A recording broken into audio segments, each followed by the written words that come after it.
নমস্কার বন্ধুরা, কেমন আছেন আপনারা? বড়দেরকে প্রণাম ও ছোটদেরকে ভালোবাসা জানিয়ে আজকের ব্লগটি শুরু করছি।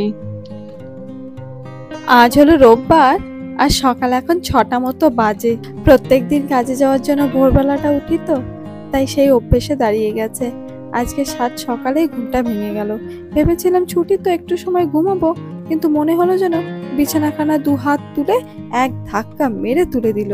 আর বাইরেটা এসে সকাল সকাল বাইরের দৃশ্যটা দেখে মনটা একেবারে খুশি হয়ে গেল। এক রাশ রোদ, নীল চকচকে আকাশ, আর তার প্রতিচ্ছবি ওই পুকুরটাতে পড়ছে। অপূর্ব একখানা দৃশ্য দেখলে মনটা কান্না ভালো হয়ে যায় বলুন তো। চলুন রান্নাঘরের দিকটাতে যাই। সকাল সকাল যখন উঠে পড়েছি, আজকে একটা ভালো দেখে জলখাবার তৈরি করব। আজকে একটু সাম্বারও তৈরি করব। আর সাম্বারে আজকে তেঁতুলের বদলিতে একটুকু আমড়া দেব, আর একটুকু সজনে ডাঁটা, একটুকু বেগুন, একটুকু গাজর, একটুকু কুঁদরু এগুলোকে কেটে নিয়েছি। আর এদিকটাতে আগে থেকেই ইডলিটা চাপিয়ে দিয়েছি। আগে অনেকবার ইডলির রেসিপিগুলি আপনাদের সঙ্গে শেয়ার করেছি, তাই আজকে আর ইডলির রেসিপিটা শেয়ার করব না। আজকে সাম্বারের রেসিপিটা শেয়ার করব। আর একটুখানি চাটনিও তো করবই। ইডলি আর চাটনিটা তো এই ছুটি পড়লে প্রায়ই করা হয়। তো আজকে যেহেতু একটু সকাল সকাল উঠে পড়েছি, তাই ভাবলাম না হয় একটু সাম্বারও করি। ইডলি তার সঙ্গে একটু চাটনি আর একটু সাম্বার হলে না একেবারে দক্ষিণ ভারতীয় দোকানের মতো পরিবেশগুলি সৃষ্টি হয়। একটুকু নুন, একটুকু হলুদ, একটুকু জিরে গুঁড়ো, একটুকু লাল লঙ্কার গুঁড়ো, আর একটুকু গোলমরিচের গুঁড়ো, এই সমস্ত জিনিসগুলি তো দিয়েছি, কিন্তু একটু সঙ্গে সাম্বার মশলাও দিই জানেন। কিন্তু না, সাম্বার মশলাটা ফুরিয়ে গেছে, তেমন একটা খেয়াল ছিল না, তাই এবারটা তোলাও হয়নি। আর একটু টক দই ফেটিয়ে দিলাম। অবশ্য একটু সাম্বার মশলাটা দিলে একেবারে দক্ষিণ ভারতীয় সাম্বারের থেকে কোনো দিক থেকে কম যায় না। কিন্তু এভাবে করলেও তেমন একটা ক্ষতি নেই, একটু বাঙালিয়ানাটা তো থাকে।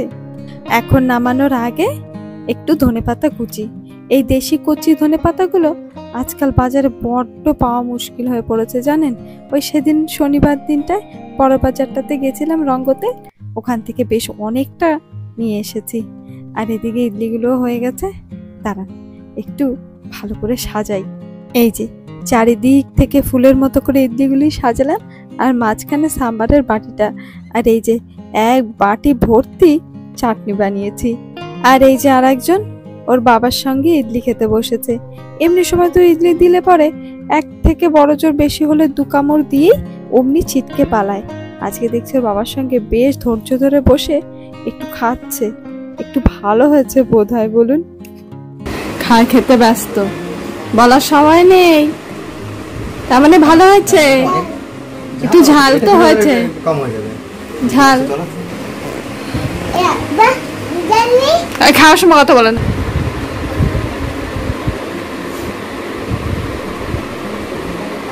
ওমা কেন কেন? আমি দেখেছি দেখেছি দেখেছি, যাও।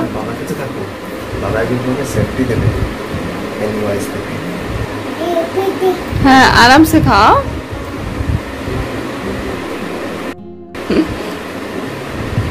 আমার টেস্টি ইডলি, এই টেস্টি না? এই মা বলছি টেস্টি না, তা খাচ্ছ কেন তুমি? টেস্টি না যখন? অনেক টেস্টি না, অনেক ভালো, তাই না? তাও নাই বলবে, দেখো ভালো বলছে তো, ভালো।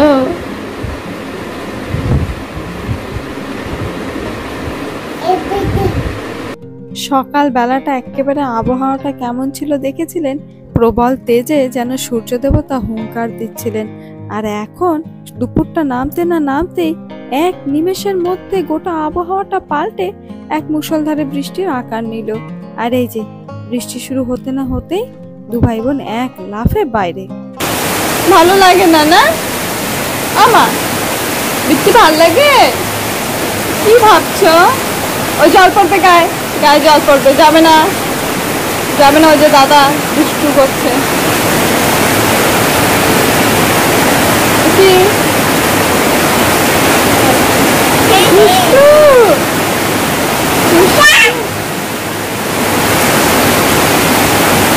ঠান্ডা লেগে যাবে।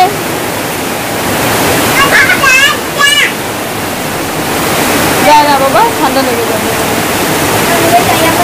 দুই ভাই বোনের বদমাশি এখন। চলো ঘরে চলো, সবাই ঘরে চলো। চলো ঘরে যাবে, মিশমি গায়ে পড়ছে, ভিজে যাবে তো। চলো চলো চলো চলো চলো চলো।